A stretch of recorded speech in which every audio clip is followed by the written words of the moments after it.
नमस्कार, आप देख रहे हैं यूपी एक्सप्रेस न्यूज। खबर बाराबंकी से आ रही है, जहां पर नहर में एक युवक का उतराता मिला शव को देख ग्रामीणों में मचा हड़कंप। शराब पार्टी के दौरान दोस्त की गला रेत कर की गई थी हत्या। ये पूरा मामला बाराबंकी के मसौली थाना क्षेत्र का बताया जा रहा है।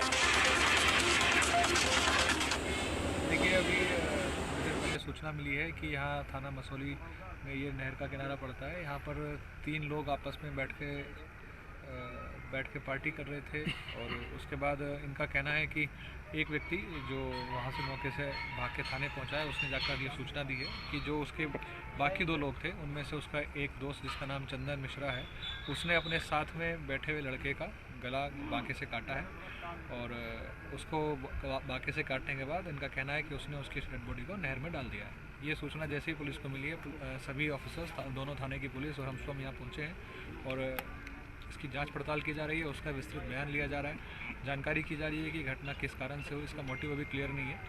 चंदन मिश्रा को पकड़ने का प्रयास किया जा रहा है। जैसे ही उसकी गिरफ्तारी होगी, मोटिव स्पष्ट हो जाएगा और जो व्यक्ति जिसकी हत्या की जाने की बात आ रही है, उसकी अभी पहचान नहीं हो सकी है। डेड बॉडी को निकाल के उसकी पहचान कराई जा रही है, उसके परिवारजनों को